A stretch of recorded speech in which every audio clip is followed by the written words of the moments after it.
Assalamualaikum warahmatullahi wabarakatuh. Baik, selamat pagi, siang, ataupun sore Bapak Ibu dosen pengampu, asisten laboratorium, serta rekan-rekan mahasiswa yang saya hormati. Perkenalkan, nama saya Wahyu Diono, saya dari kelompok POA 01. Pada kesempatan kali ini kami akan mempresentasikan hasil akhir praktikum Production and Operation Analysis kami dengan studi kasus Lava Milebek, yaitu sebuah perusahaan manufaktur sepeda. Adapun laporan ini disusun oleh tim terdiri dari saya sendiri, Wahyu Diono, kemudian ada Bapak Ardiman, kemudian ada Mas Hanafi Dwinanta, ada Mas Janianta. Kontribusi dari setiap anggota tim yaitu mulai dari proses pengumpulan data, kami melakukan perhitungan, kemudian kami melakukan analisis strategis yang nanti akan kami paparkan. Kemudian rumusan masalah utama dalam analisis kami adalah bagaimana mengoptimalkan perencanaan produksi Lava Malia Bike untuk periode 2022 guna meminimalkan biaya operasional sekaligus memenuhi permintaan pasar yang fluktuatif. Untuk menjawab pertanyaan tersebut, kami menetapkan 5 tujuan analisis. Yang pertama adalah kami melakukan peramalan permintaan atau forecasting. Kemudian yang kedua, kami menyusun perencanaan agregat dengan strategi overtime. Kemudian yang ketiga, kami menyusun jadwal induk produksi atau MPS dan perencanaan kebutuhan material atau MRP. Yang keempat, kami menentukan ukuran lot atau lot sizing menggunakan 2 metode. Yang kelima adalah melakukan optimasi penjadwalan mesin dengan tenaga kerja dengan pendekatan sistem Kanban, algoritma CDS, serta pemrograman linear menggunakan Lingo. Selanjutnya kami membandingkan 2 metode peramalan deret waktu, yaitu pada time series decomposition atau TSD, dan yang keduanya adalah Hodge exponential smoothing.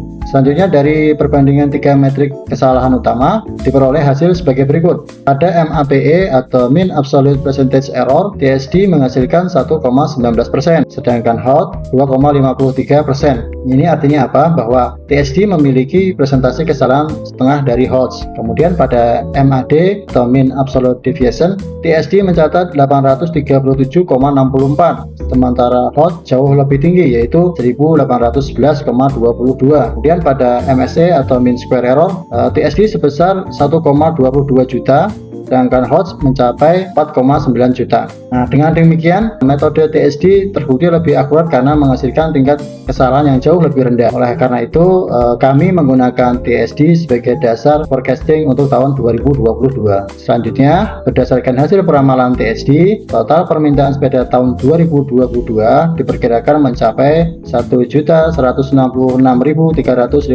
unit dengan proporsi historis penjualan 3 tahun sebelumnya, yaitu Grand Bike menyumbang sekitar 50,4% atau setara dengan 557.600 unit. Yellow Bike menyumbang sekitar 49,6% atau setara dengan 546.750 unit. Kami juga mengamati adanya tren kenaikan yang stabil serta pola musiman. Indeks musiman tertinggi terjadi pada kuartal keempat dengan nilai 1,03 yang mengindikasikan peningkatan permintaan menjelang akhir tahun. Terima kasih Mas Wahyu. Selanjutnya kami melakukan aggregate planning dengan membandingkan 2 strategi kombinasi. Strateginya ada overtime plus loss of sales, yaitu perusahaan menggunakan lembur namun permintaannya yang tidak terpenuhi dicatat sebagai kehilangan penjualan. Yang kedua ada strategi overtime plus subcontract, yaitu perusahaan menggunakan lembur dan kekurangan produksi ditutupi oleh kontraktor eksternal. Dari sisi operasional, strategi overtime plus subcontract memiliki 2 keunggulan utama. Pertama, perusahaan tetap dapat memenuhi seluruh permintaan pelanggan sehingga kepercayaan pelanggan terjaga. Kedua, perusahaan mendapat fleksibilitas kapasitas saat terjadi lonjakan permintaan tanpa harus menambah tenaga kerja tetap. Pada komponen total wage, kedua strategi sama-sama 5,168 miliar rupiah. Pada overtime cost, total overtime cost juga sama, itu sekitar 12,852 miliar rupiah. Perbedaan utama terletak pada komponen ketiga. Bisa dilihat pada strategi loss of sales, biayanya sebesar 10,251 miliar, sedangkan pada strategi subcontract hanya 10,058 miliar rupiah. Jadi bisa dibilang lebih hemat sekitar 193 juta. Sedangkan total inventory cost dan total production cost kedua strateginya sama, masing-masing 1,262 miliar dan 195,883 miliar rupiah. Hasil akhirnya total cost strategi loss of sales adalah 225,417 miliar. sedangkan strategi subkontrak adalah 224,65 miliar.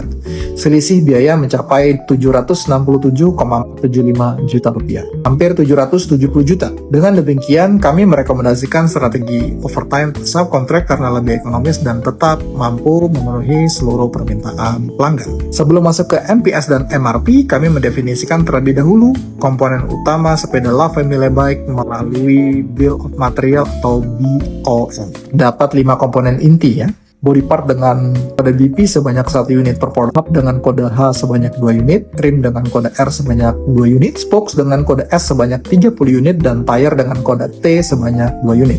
Struktur BOM ini menjadi fondasi bagi seluruh perhitungan kebutuhan material selanjutnya. Kami juga menyusun Master Production Schedule atau MPS dengan beberapa parameter penting. Bisa dilihat bahwa lead time-nya adalah 1 period, persediaan awal adalah atau on hand adalah 500 unit, safety stock-nya adalah 8.750 unit, dan lot size-nya sama dengan 1. Dari MPS kami turunkan ke dalam MRP dengan mempertimbangkan multi-level dependency, yaitu ketergantungan kebutuhan material secara bertingkat. Berikut beberapa hasil MRP yang perlu dicermati. Bisa dilihat bahwa body part pada periode Januari 2022 membutuhkan 48.510 unit. Hub membutuhkan 97.040 unit karena rasio 2 unit per ton. Spokes memiliki kebutuhan tertinggi mencapai 1,45 juta unit di awal periode karena rasio 30 unit per production. Yang menarik, komponen body part dan hub memiliki lead time 2 periode, sedangkan komponen lainnya hanya 1 periode. Konsekuensinya, pemesanan untuk body part dan hub harus dimulai sejak September 2021 agar kebutuhan produksi bulan Januari 2022 dapat terpenuhi tepat waktu.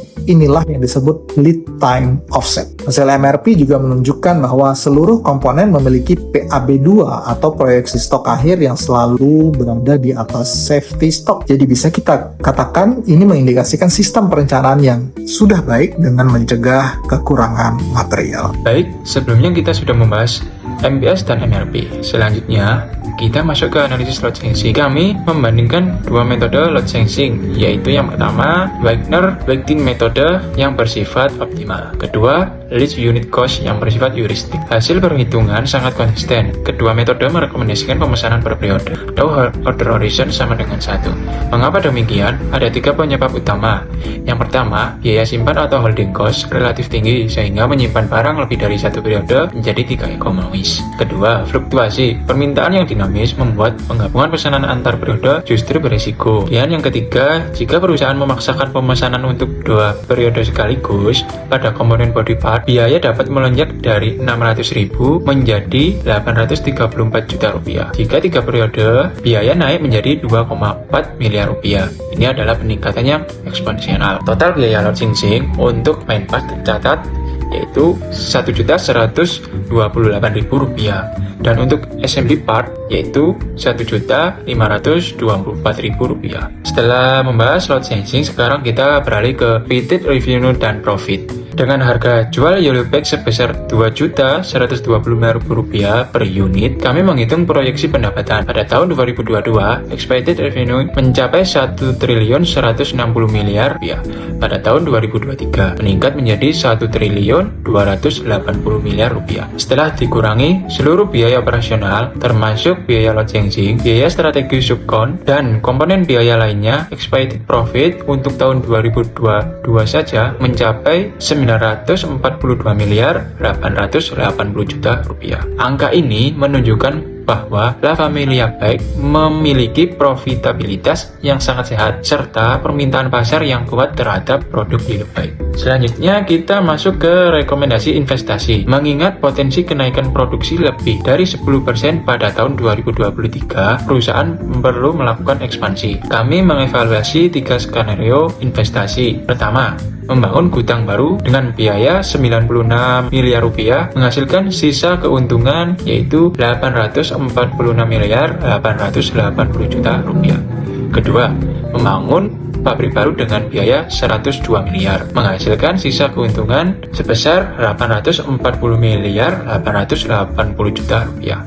Ketiga, membangun keduanya dengan total biaya 198 miliar rupiah, menghasilkan sisa keuntungan yaitu 744 miliar 880 juta rupiah. Rekomendasi kami, prioritas utama adalah pembangunan gudang baru karena memberikan sisa keuntungan tertinggi. Hal ini untuk mengakomodasi peningkatan volume produksi persediaan. Adapun pembangunan pabrik baru dapat dipertimbangkan setelah evaluasi penjualan aktual tahun 2022. Sekarang kita beralih ke inventory kontrol sistem Kanban. Kami juga menerapkan sistem Kanban sebagai full system untuk menghindari kelebihan persediaan. Hasil perhitungan menunjukkan variasi yang signifikan antara komponen box pada Work Center 2. Membutuhkan kartu Kanban paling banyak yaitu 154 kartu dengan maksimum inventory mencapai 5.066 unit. Ini disebabkan oleh rasio pemakaian 30 unit per produk jadi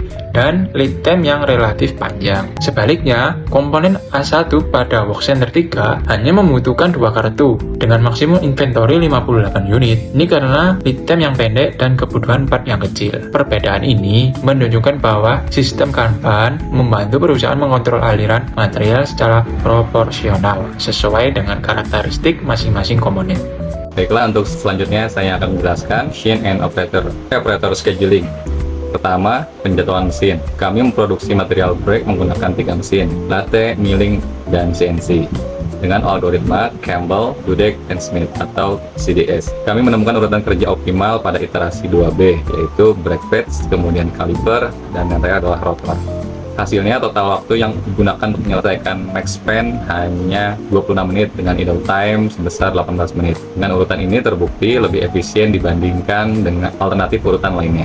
Kemudian penjadwalan tenaga kerja, kami memodelkan kebutuhan tenaga kerja dengan asumsi 5 hari kerja dan 2 hari libur berturut-turut menggunakan software Lingo. Hasil optimasi menunjukkan bahwa kebutuhan minimum engineer adalah 85 orang dengan distribusi jadwal kerja yang bervariasi setiap hari. Beban tertinggi terjadi pada hari Selasa dan Jumat dengan kebutuhan 65 engineer per hari. Slide selanjutnya adalah production capability analysis. Kami membandingkan 2 skenario produksi. Pada skenario pertama, start when one product finish. Produksi dilakukan secara berurutan di mana mesin berikutnya baru mulai bekerja setelah 1 unit selesai seluruhnya. Hasilnya dalam 8 jam kerja atau 480 menit, perusahaan hanya mampu menghasilkan 18 unit per hari. Pada skenario kedua, yaitu overlapping production, mesin berikutnya sudah mulai mengerjakan part lain sementara mesin sebelumnya masih berjalan. Hasilnya perusahaan mampu menghasilkan 26 unit per hari. Kesimpulannya adalah metode overlapping production mampu meningkatkan kapasitas produksi hingga 44% dibandingkan metode sequential operational. Hal ini sangat penting untuk memenuhi target produksi harian tanpa perlu menambah mesin atau tenaga kerja. Kemudian slide berikutnya adalah kesimpulan strategis. Terdapat 3 kesimpulan utama dari analisis tim kami.